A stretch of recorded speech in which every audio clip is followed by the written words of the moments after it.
أعوذ بالله من الشيطان اللعين الرجيم. بسم الله الرحمن الرحيم. الحمد لله رب العالمين. الصلاة والسلام على أشرف الأنبياء والمرسلين وعلى آله الطيبين الطاهرين المعصومين الذين أذهب الله عنهم الرجس وطهرهم تطهيرا. أما بعد قال الله تبارك وتعالى في القرآن الكريم. بسم الله الرحمن الرحيم. لكل جعلنا منكم شرعة ومنهاجا. ہماری آپ کے ساتھ گفتگو اسلام کے سیاسی نظام، اسلام کے حکومتی نظام کے بارے میں جاری ہے، اور ہم نے عرض کیا کہ حضرت امام خمینی رحمۃ اللہ علیہ نے عصر غیبت کبریٰ میں اسلام کے جس سیاسی نظام کو متعارف کروایا، اس سیاسی نظام کا ٹائٹل ایک عادل فقیہ شخص کی قیادت میں اسلامی حکومت کے جواز کی تبیین کر رہا ہے، جسے اصطلاحاً ولایت فقیہ یا ولایت حکومتی فقیہ کہا جا سکتا ہے۔ ہم نے اپنی گزشتہ گفتگو میں آپ کی خدمت میں یہ بات عرض کی کہ خداوند متعال نے انسان کی دنیاوی اور اخروی ضروریات کو پورا کرنے کے لیے، انسان کی ہدایت کے لیے باقاعدہ دستور، آئین اور اس دستور کو اجرا کرنے کے لیے باقاعدہ طریقہ کار وضع کیا ہے۔ انسان کو بتایا ہے کہ کیسے وہ ان الہی قوانین پر عمل پیرا ہو کر اس دنیا میں بھی سعادت مند زندگی گزار سکتا ہے اور آخرت میں بھی سعادت مند ہو کر سرخرو ہو سکتا ہے۔ لہٰذا عرض ہوا کہ انسان کی انفرادی اور انسان کی معاشرتی اصلاح یہ نہایت ضروری ہے، اور اس اصلاح کے لیے ضروری یہ ہے کہ ایک ایسا قانون تدوین کیا جائے کہ جو قانون انسان کی دنیاوی ضروریات کو بھی مد نظر رکھے، انسان کی اخروی ضروریات کو بھی مد نظر رکھے، انسان کی انفرادی ضروریات کو بھی مد نظر رکھے، اور انسان کی معاشرتی ضروریات کو، اقتصادی ضروریات کو بھی مد نظر رکھے۔ جب ایسا قانون ہمارے پاس آئے گا تو پھر اس قانون کو باقاعدہ اجرا کرنے کے لیے، باقاعدہ اس قانون کو لاگو کرنے کے لیے ایک باصلاحیت، بالیاقت مینجمنٹ اور مدیریت کا ہونا بھی ضروری ہے۔ اگر وہ باصلاحیت، بالیاقت، مدیریت اور مینجمنٹ اس قانون کے اجرا کے لیے ہمیں میسر نہ ہو تو ہم اس قانون کو تدوین تو کر چکے زحمتیں اٹھا کر، لیکن اجرا نہ ہونے کی وجہ سے، اس کی مدیریت نہ ہونے کی وجہ سے ہمارے ممالک، ہمارا اسلامی معاشرہ ذوبحالی کا شکار ہوتا ہے، ترقی نہیں کرتا ہے، مشکلات میں مبتلا رہتا ہے۔ لہٰذا دوسری دلیل جو حضرت امام خمینی رحمۃ اللہ علیہ بیان کر رہے ہیں وہ یہی ہے کہ انسان کی انفرادی اور معاشرتی اصلاح کے لیے قانون بھی ضروری ہے، تو قانون کے ساتھ ساتھ قانون کے مطابق باصلاحیت، بالیاقت مجری کا ہونا ضروری ہے، وگرنہ یہ کام کسی فائدے میں نہیں ہوگا۔ مثال دیتے ہیں کہ اگر دنیا کا کوئی بھی قانون اٹھا کر کسی اسلامی ملک میں لاگو کر دیا جائے، یعنی آپ آج کی دنیا کے متمدن ممالک کو دیکھ لیں، اگر ان متمدن ممالک کے قوانین کو اٹھا کر کسی بھی اسلامی ملک میں ان قوانین کو جاری کر دیں تو ان قوانین کے اجرا سے وہ اسلامی ملک اس متمدن ملک کی کاپی نہیں بنے گا۔ قانون ہم نے کاپی پیسٹ کر دیا، لیکن قانون کے کاپی پیسٹ کرنے سے یہ اسلامی ریاست اس مغربی متمدن ریاست کی طرح پروان نہیں چڑھی، اس طرح سے شکوفہ نہیں ہوئی۔ بنیادی اختلاف کیا ہوا؟ بنیادی اختلاف یہ ہوا کہ قانون تو ہم نے وہاں سے منگوا لیا، لیکن قانون کو اجرا کرنے والا مجری ہم وہاں سے نہیں لے کر آئے۔ ہمیں اسی ملک میں اس قانون کو اجرا کرنے والے مجری کی بھی ضرورت ہے، تاکہ جہاں سے ہم قانون لا رہے ہیں قانون کے ساتھ ساتھ قانون کو اجرا کرنے والا، مدیریت کرنے والا، مینجمنٹ کرنے والا وہ فرد بھی آئے تاکہ اس قانون کو جاری کرے، اور وہ قانون جاری ہونے کے بعد ریاست اسلامیہ باقاعدہ ترقی، تمدن اور شکوفائی کی طرف جائے۔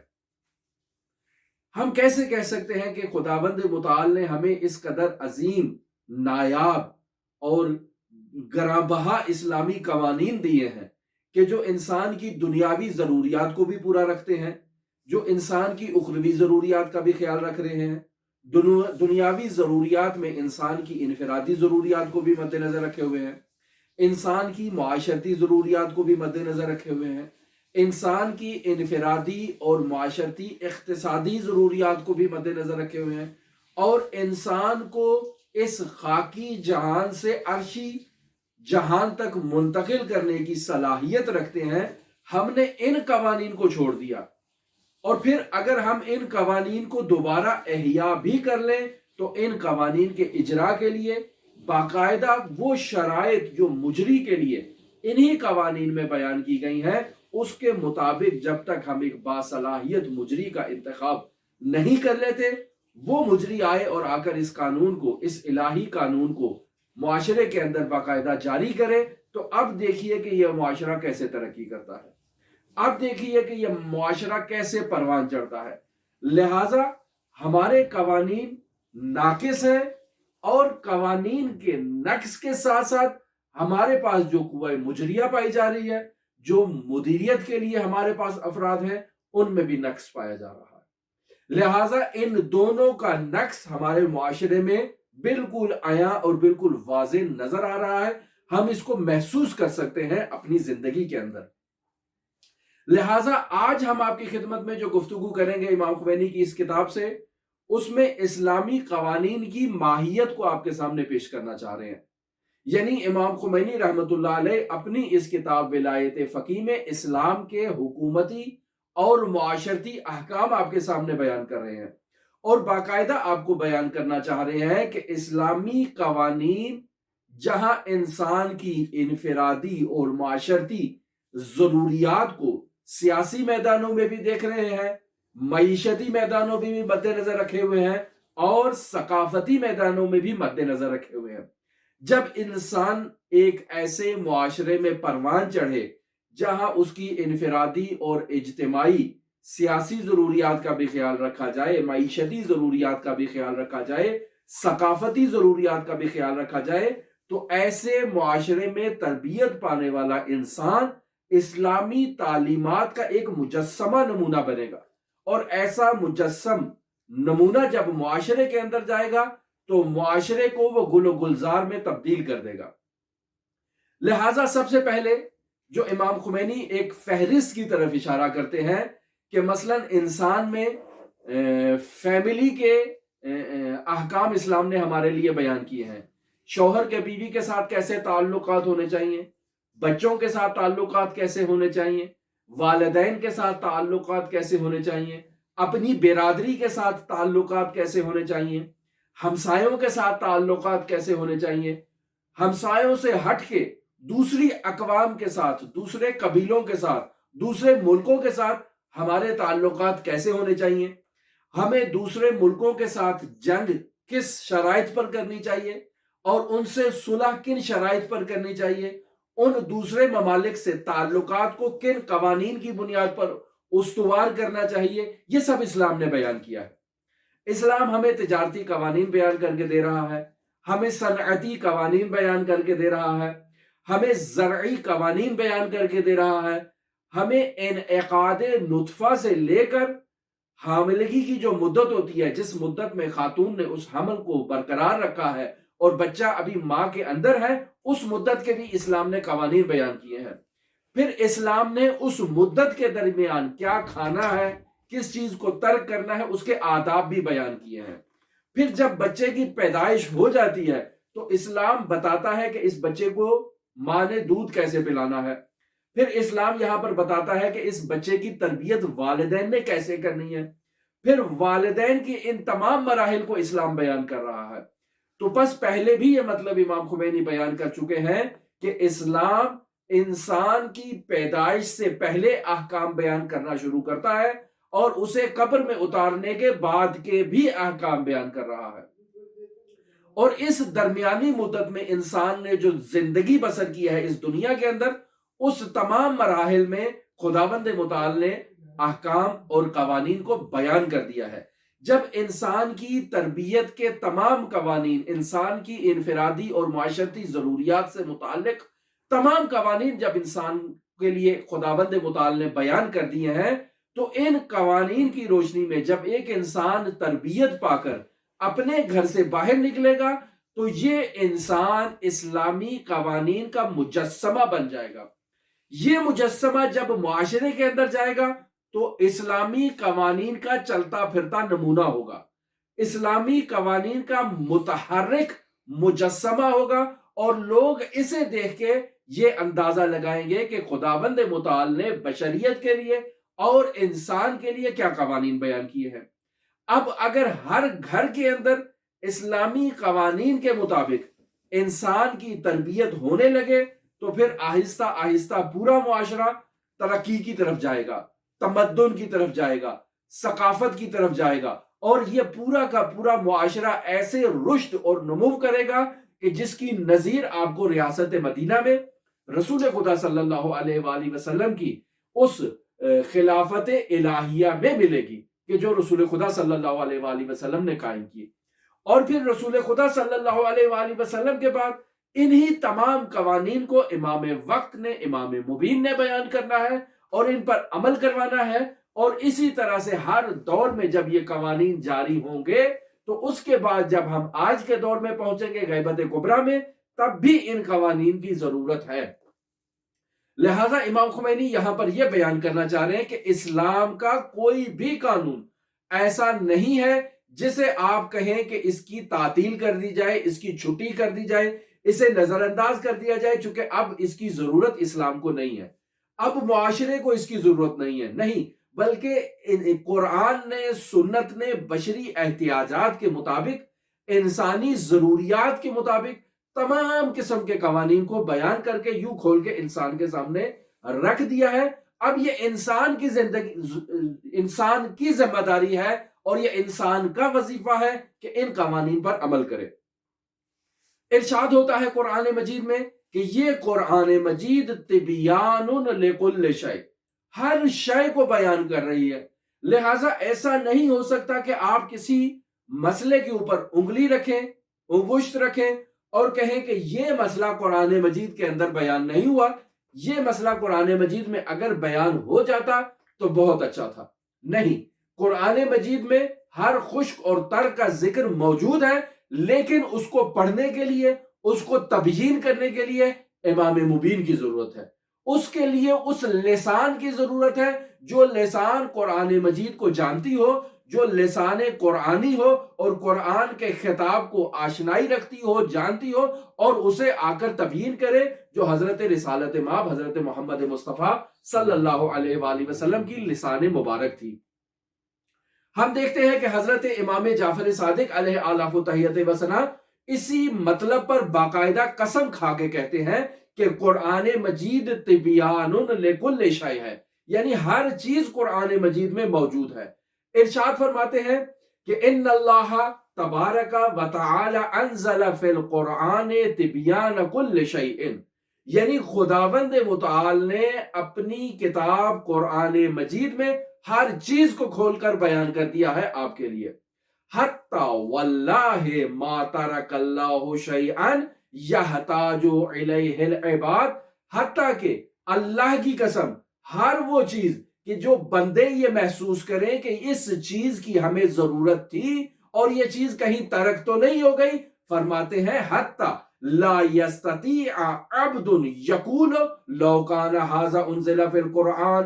کہ حتیٰ کہ وہ بندہ خود آ کر یہ کہہ رہے کہ کاش یہ مطلب قرآن مجید کے اندر بیان ہو جاتا۔ امام صادق فرما رہے کہ نہیں، الا وقد انزل اللہ فیہ، کہ اللہ تبارک و تعالی نے اسے قرآن مجید کے اندر بیان کر دیا۔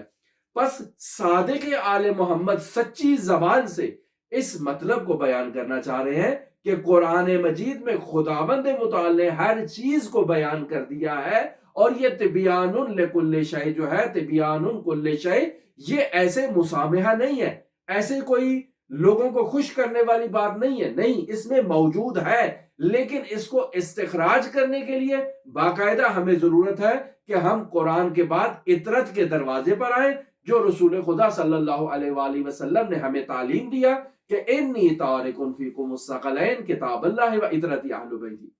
دو گرام قدر چیزیں آپ کے درمیان چھوڑے جا رہی ہیں، ایک اللہ کی کتاب ہے اور ایک رسول خدا صلی اللہ علیہ وآلہ وسلم کی اطرت ہے۔ ما ان تمسکتم بہما لن تضلوا بعدی ابدا، کہ جب تک بھی تم ان دونوں سے متمسک رہو گے قیامت تک کے لیے کبھی گمراہ نہیں ہوگے۔ بس قرآن مجید میں بیان کر دیا گیا ہے، ہمارے لیے وضاحت دے دی گئی ہے، اگر ہم ان الہی قوانین کو اپنی انفرادی زندگی میں جاری کریں، معاشرتی زندگی میں جاری کریں، اقتصادی زندگی میں جاری کریں، زرعی زندگی میں جاری کریں، بین الاقوامی زندگی میں جاری کریں، تو پھر آپ دیکھیں کہ یہ اسلامی معاشرہ کیسے اسلامی تعلیمات پر عمل پیرا ہو کر بڑی بڑی متمدن ریاستوں کو پیچھے چھوڑ جائے گا۔ لہٰذا اس مطلب کی طرف اشارہ کر چکے ہیں کہ یہاں پر جو گفتگو کی جاتی ہے کہ ہم مغربی ترقی کو دیکھ کر ان سے متاثر ہوتے ہیں، ہرگز ایسا نہیں ہے۔ ہم مغربی ترقی کو دیکھ کر متاثر ہوتے ہیں، اس کی وجہ یہ ہے کہ ہم پیچھے ہیں۔ اگر ہم اسلامی تعلیمات پر عمل کریں، اگر ہم اسلامی تعلیمات کے مطابق علم کو، جدوجہد کو، تجربے کو آگے لے کر آئیں اور کوشش کریں، جدوجہد کریں، تو ہم ان سے کئی گنا آگے نکل سکتے ہیں۔ ہم نے حرکت ہی نہیں کی ہے اور خداوند متعال سے برکت کی توقع رکھے ہوئے ہیں۔ ہم خداوند متعال سے یہ دعا کرتے ہیں سارا دن بیٹھ کے کہ اے اللہ ہمارے ملک کو ریاست مدینہ بنا دے۔ کیا ہماری دعائیں کرنے سے ہمارا ملک ریاست مدینہ بن جائے گا؟ ہرگز نہیں بنے گا، جب تک کہ ہم ریاست مدینہ کے ان قوانین کو اپنے اس وجود میں جاری نہ کر لیں۔ سب سے پہلے ریاست مدینہ کے قوانین میرے وجود میں نافذ ہونے چاہیے،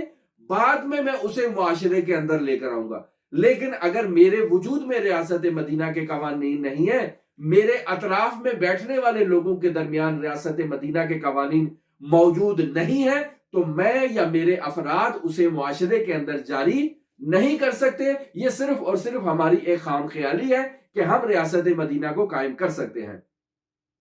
دوسری دلیل امام خمینی دیتے ہیں کہ اگر اسلامی احکام کی ماہیت کو دیکھا جائے، ان اسلامی احکام کی کیفیت کو دیکھا جائے، تو ہمیں معلوم ہو جائے گا کہ یہ تمام کے تمام احکام جو قرآن مجید میں بیان کیے گئے ہیں، جو رسول خدا صلی اللہ علیہ وآلہ وسلم نے ہم تک منتقل کیے، یہ باقاعدہ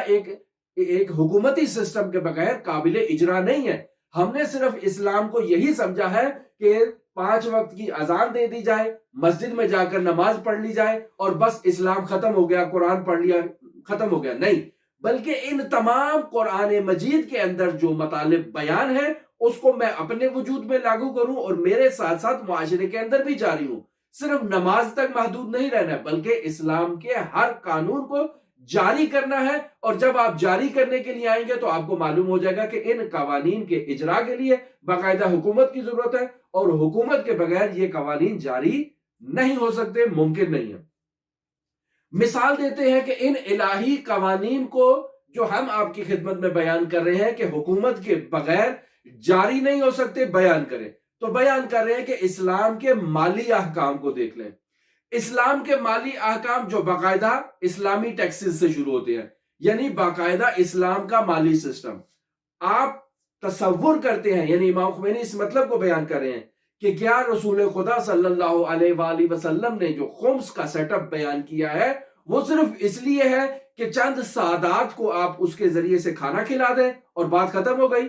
چند سادات کی آپ ضروریات زندگی کو پورا کر لیں، بات ختم ہو گئی؟ نہیں، یہاں پر یہ بیان کر رہے ہیں کہ یہی خمس کا سیٹ اپ باقاعدہ ایک وسیع حکومتی نیٹ ورک کو چلانے کے لیے کافی ہے۔ لہٰذا ہم جب دیکھتے ہیں تو ریاست مدینہ کے بیت المال کا ایک باقاعدہ ستون خمس ہے کہ جس کے ذریعے سے آپ سادات فقراء کی مدد تو کر سکتے ہیں، لیکن ان کے ساتھ ساتھ بہت سے اور مصارف ایسے ہیں کہ جن کو عملی میدان میں اگر جاری کیا جائے تو معاشرہ کیسے ترقی کرتا ہے۔ لہٰذا فرما رہے ہیں کہ بیت المال کا ایک اہم ذریعہ خمس ہے۔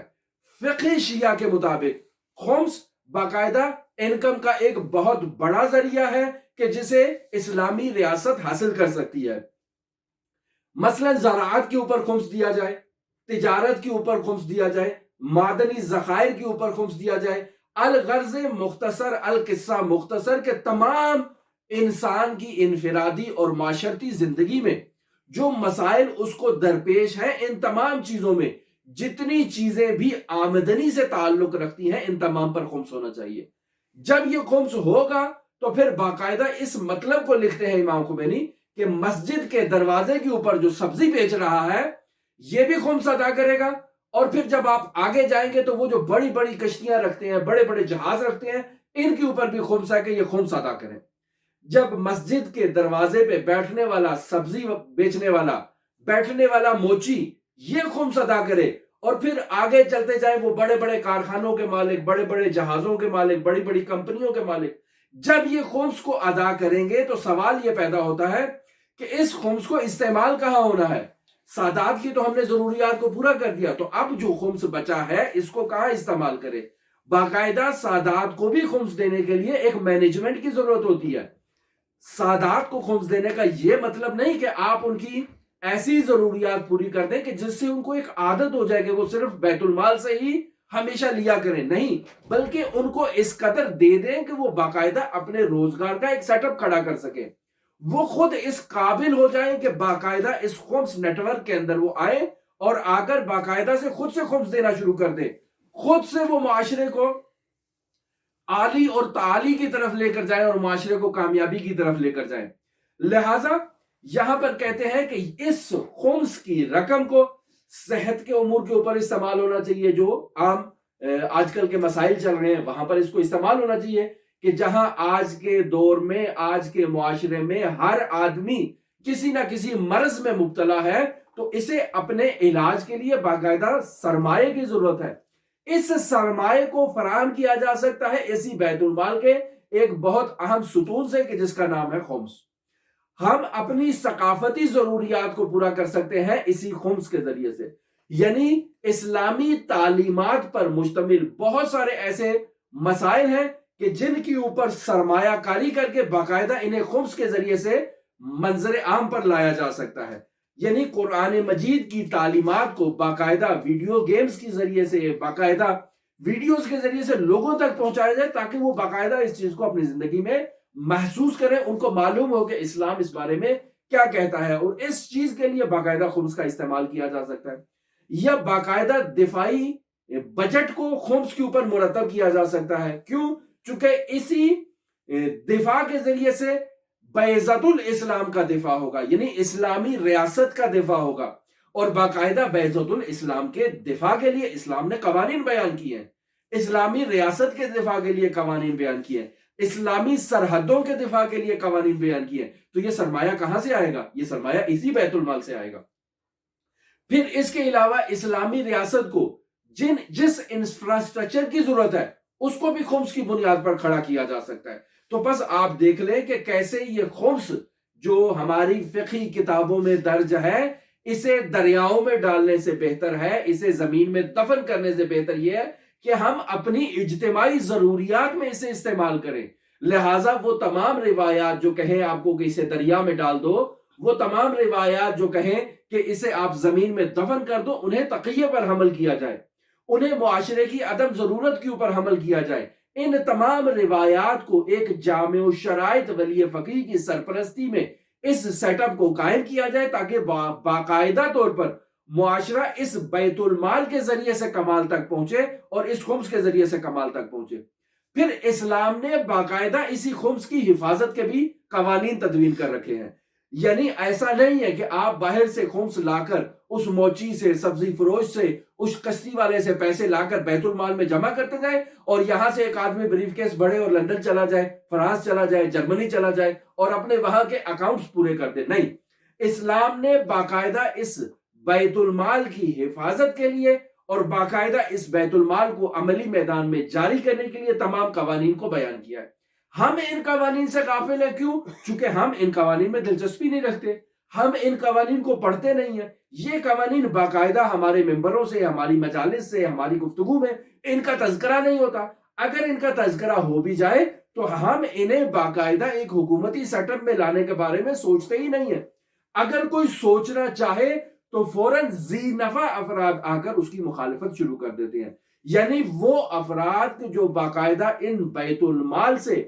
ارتزاق کر رہے ہیں، جن کے گھر کے چولہے جل رہے ہیں، وہ آ کر مخالفت کریں گے کہ نہیں، آپ اس کو یہاں سے مصرف نہیں کر سکتے، اگر آپ نے اس طرح سے کیا تو یہ اسلام کی مخالفت ہو جائے گی۔ تو یہ وہ مطلب ہے جسے امام خمینی رحمۃ اللہ علیہ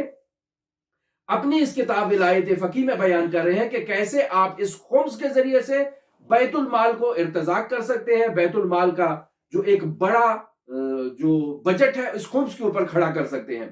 پھر اس کے علاوہ آپ دیکھیں کہ ہمارے معاشرے کے اندر ان اموال کو استعمال کرنے میں دقت نہیں کی جاتی ہے۔ یعنی عام طور پر آپ دیکھ لیں کہ ہمارے معاشرے میں وہ افراد کہ جو اسلامی ریاست یا اسلامی ممالک یا اسلامی ممالک سے ہٹ جائیں، مغربی ممالک میں بھی جو شخص سرکاری پوسٹ پہ آ جاتا ہے وہ اس پوسٹ سے سوء استفادہ کرتا ہے۔ یعنی ایسے قوانین تدوین کر دیے جاتے ہیں جس سے اس ملازم کی جو ہے وہ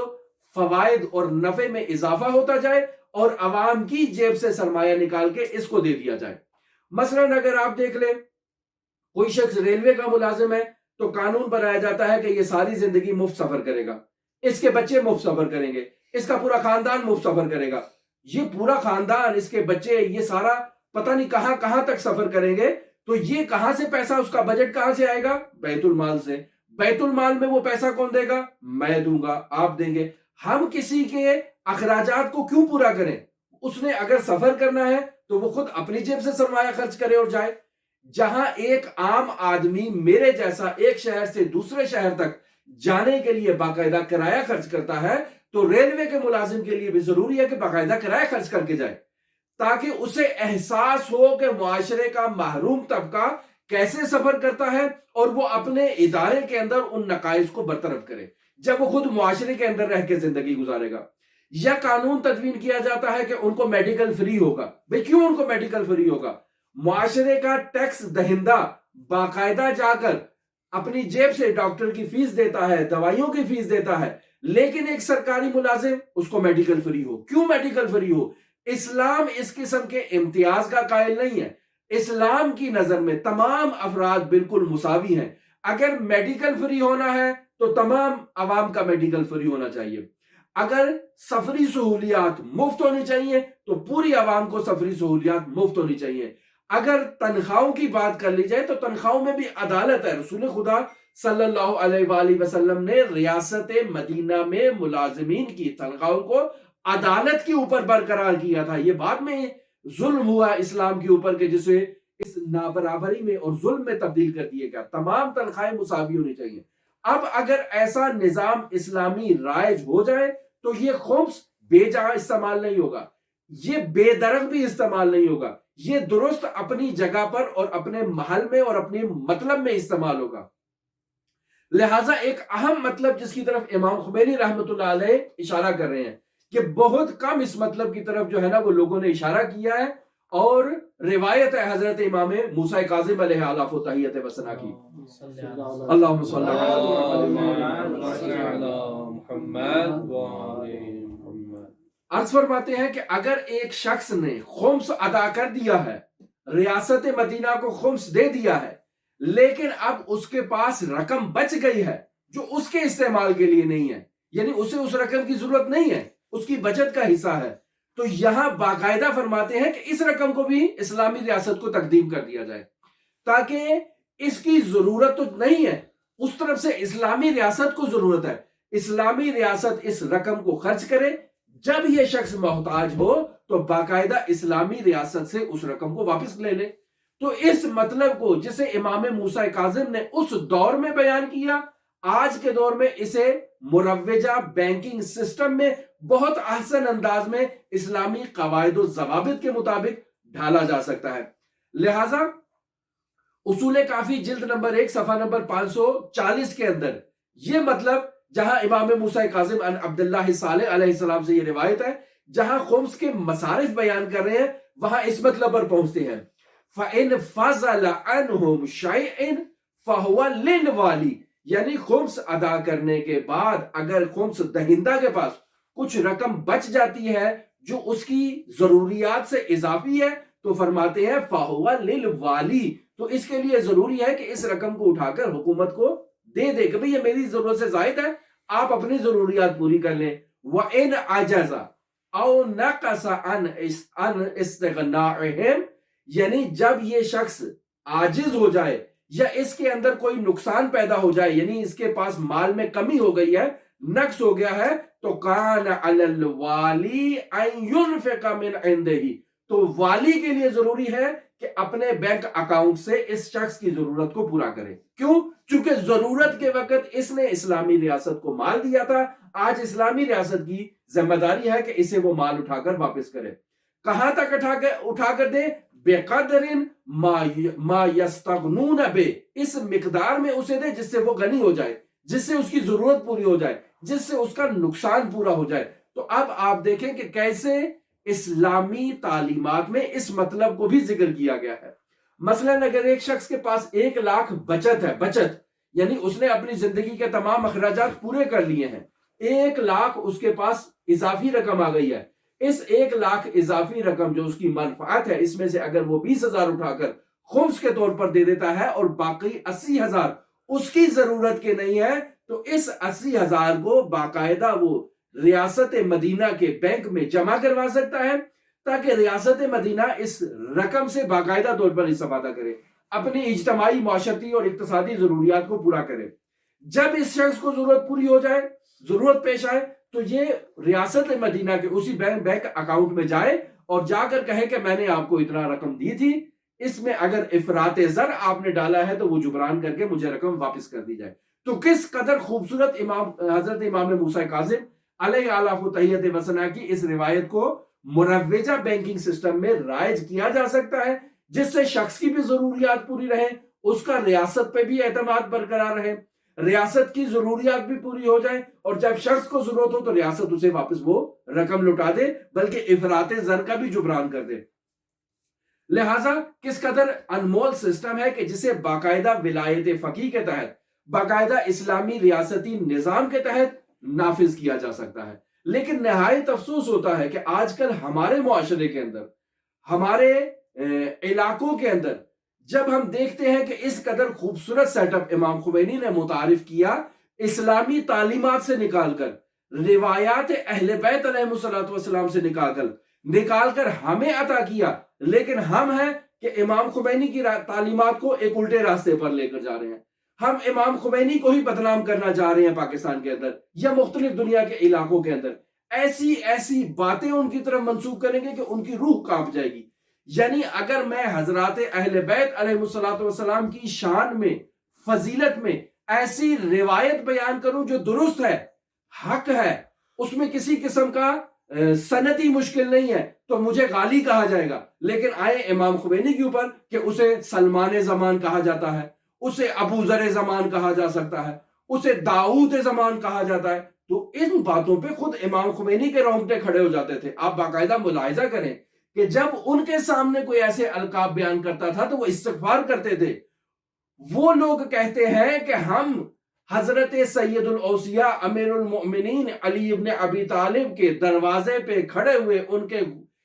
حبشی غلام کی پاؤں کی دھول کے برابر نہیں ہے، اور یہ لوگ کہہ رہے ہیں کہ انہوں نے عاشورہ کو زندہ کر دیا ہے، انہوں نے عاشورہ کے اندر روح پھونک دی ہے، یعنی عاشورہ اس سے پہلے مرا ہوا تھا، انہوں نے اس کے اندر روح پھونکی ہے۔ امام خمینی کہتے ہیں کہ ہمارے پاس جو کچھ بھی ہے وہ محرم اور سفر کے مرہون منت ہے۔ یہ کہتے ہیں نہیں، امام خمینی نے حتماً اشتباہ کیا ہوگا، بلکہ پھونکی جو روح تھی وہ انہوں نے پھونکی تھی، ان کو نہیں پتا چلا۔ تو یہ افکار جان بوجھ کے امام خمینی کے تحریف کیے جا رہے ہیں۔ ولایت فقیہ سے متعلق اس قدر غلو کیا جاتا ہے ہمارے معاشرے کے اندر کہ لوگ ولایت فقیہ سے متنفر ہو جائیں، حالانکہ ولایت فقیہ اسلام کے سیاسی سیٹ اپ کا نام ہے،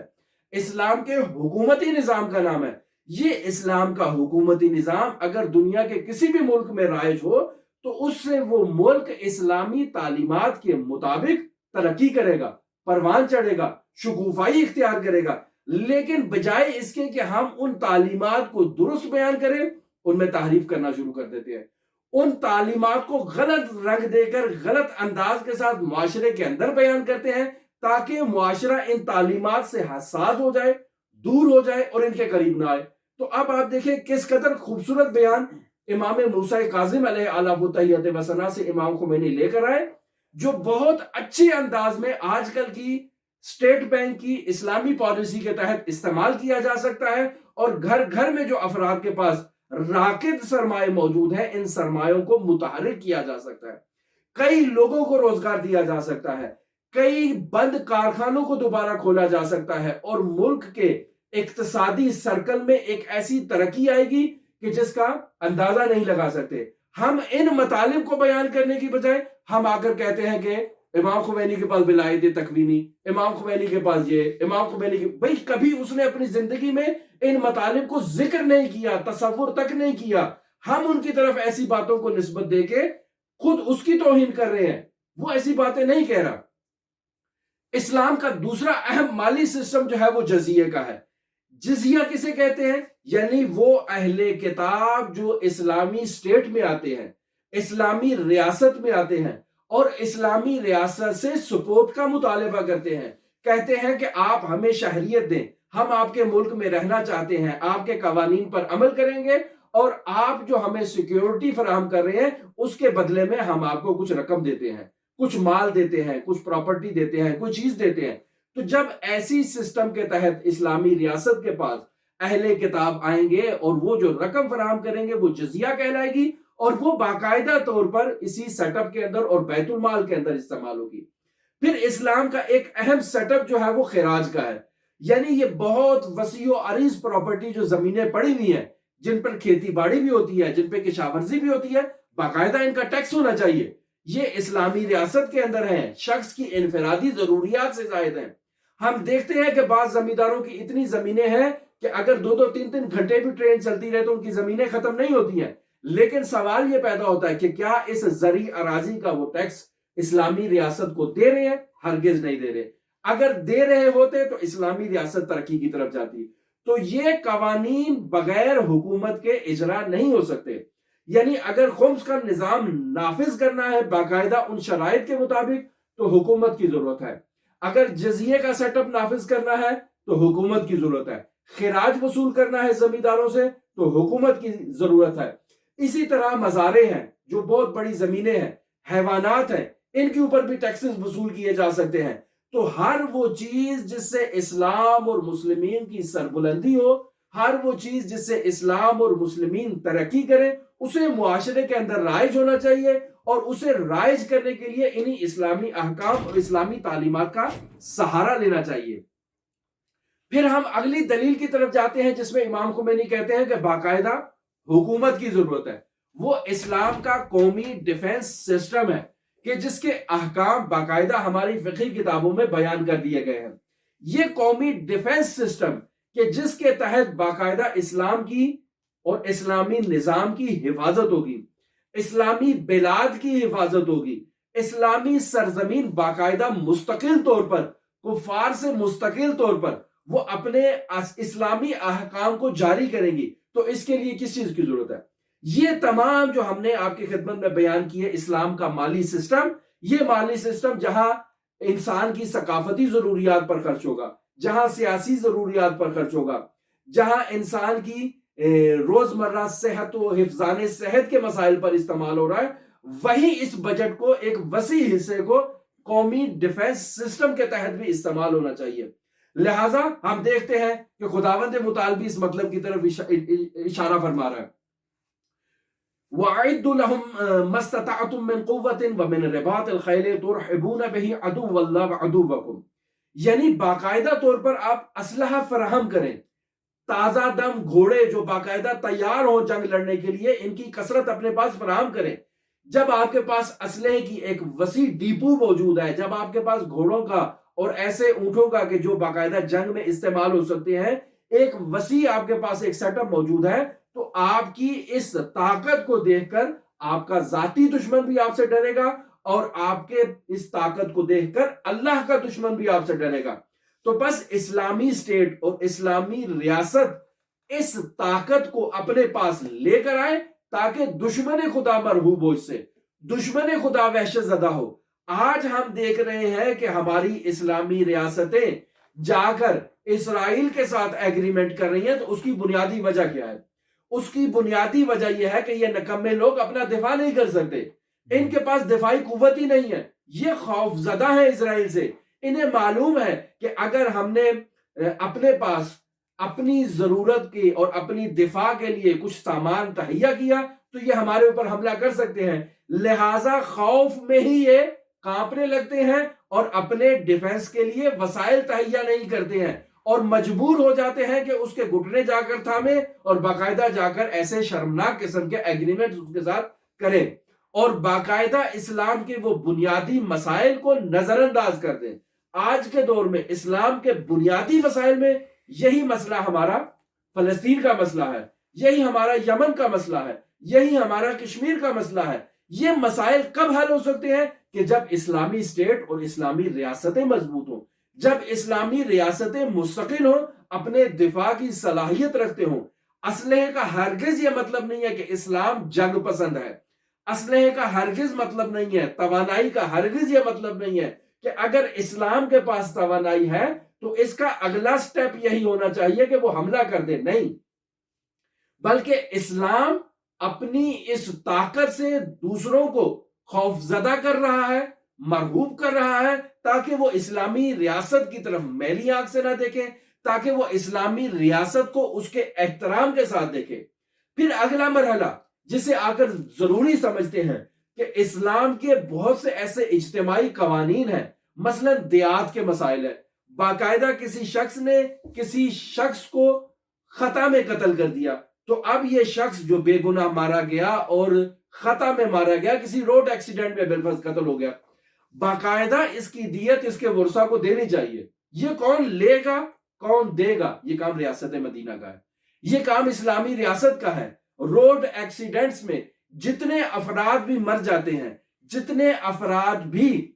زخمی ہوتے ہیں، جتنے افراد کے بھی اعضاء جسم کے ناقص ہو جاتے ہیں، ان کی ضروریات کو، ان کے اس نقص کو پورا کرنا، جبران کرنا ریاست مدینہ کی ذمہ داری ہے۔ اور ریاست مدینہ اسے کہاں سے لے گی؟ وہ شخص جو جانی ہے اس سے واپس لے گی، اس شخص کو دے گی۔ اگر جانی نہیں دے سکتا تو بیت المال سے اس کو فراہم کرے گی تاکہ اس شخص کا نقصان پورا ہو، اور یہ اسلامی ریاست کی ذمہ داری ہے۔ اسی طرح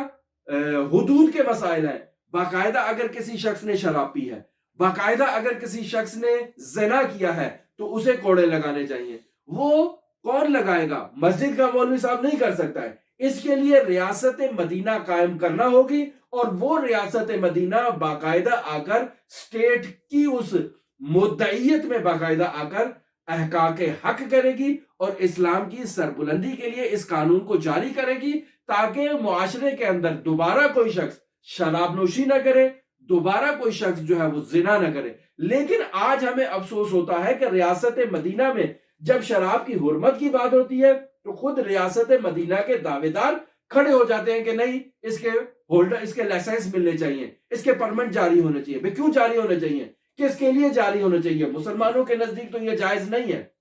دوسرے ادیان میں جائے تو ان کے نزدیک بھی جائز نہیں ہے، پھر آپ کس کو دینا چاہتے ہیں؟ آپ یہ خود استعمال کرنا چاہتے ہیں۔ نہایت افسوس کی بات ہے کہ آج کل کے ہمارے معاشرے کے اندر یہ چیزیں عام ہیں، یعنی آج کے معاشرے میں اگر آپ ٹی وی اشتہارات دیکھ لیں، ٹی وی پروگرام دیکھ لیں، تو وہاں پر صرف لکھا ہوا نیچے ڈال دیتے ہیں کہ خبردار تمباکو نوشی صحت کے لیے نقصان دہ ہے، خبردار شراب اسلام میں حرام ہے۔ یہ لکھنے سے شراب حرام ہو جائے گی؟